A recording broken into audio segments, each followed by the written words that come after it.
ಯಾರ್ಯಾರಿಗೆಲ್ಲ plastic surgery ಅವಶ್ಯಕತೆ ಇದೆ ಹೇಗೆ ಅಂತ? ಪೇಷಂಟ್ಗಳು ಮುಖಕ್ಕೆ ಗಾಯಗಳಾಗೋದು ಪಟಾಕಿಯಿಂದ, ಕಣ್ಣುಗಳಿಗೆ ಆಗೋದು, ಪ್ಲಾಸ್ಟಿಕ್ ಸರ್ಜರಿ ಕ್ರಮಗಳು ಏನಿದಾವೆ ಅವನ್ನೆಲ್ಲ ಅಳವಡಿಸ್ಕೊಂಡು ರೋಗಿಯ ಹಿತದೃಷ್ಟಿಯಿಂದ ಪೋಲಿಯೋ ಅಲ್ಲಿ ಟೆಂಡನ್ ಲೆಂತ್ನಿಂಗ್ ಮಾಡೋದು, ಅವರಿಗೆ ನಡಲಿಕ್ಕೆ ಅನುಕೂಲ ಮಾಡೋದು, ಅಥವಾ ಲೆಪ್ರಸಿ ಪೇಷಂಟ್ಸಲ್ಲಿ ಹ್ಯಾಂಡ್ ಅಂದರೆ ಟೆಂಡನ್ ಟ್ರಾನ್ಸ್ಫರ್ಸ್ ಅಂತ ಮಾಡೋದು, ನೋಸ್ ಸರ್ಜರೀಸ್ ಮಾಡೋದು.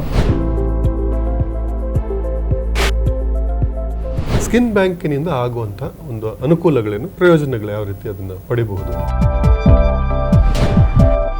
ಕಿಡ್ನಿ ಆಯಿತು, ಲಿವರ್ ಆಯಿತು, ಹಾರ್ಟ್ ಆಯಿತು, ಎಲ್ಲ ಆರ್ಗನ್ಗಳ್ನು ದೇಹದ ಎಷ್ಟೊಂದು ಆರ್ಗನ್ ನಿರಂತರವಾಗಿ ನಡೀತದೆ.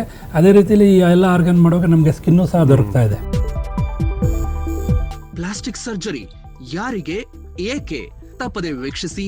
ಇದೇ ಜೂನ್ 22ರ ಭಾನುವಾರ ಮಧ್ಯಾಹ್ನ 12:30ಕ್ಕೆ ನಿಮ್ಮ ನೆಚ್ಚಿನ ದೂರದರ್ಶನದ ಚಂದನ ವಾಹಿನಿಯ ಆರೋಗ್ಯ ಸಂಚಿಕೆಯಲ್ಲಿ.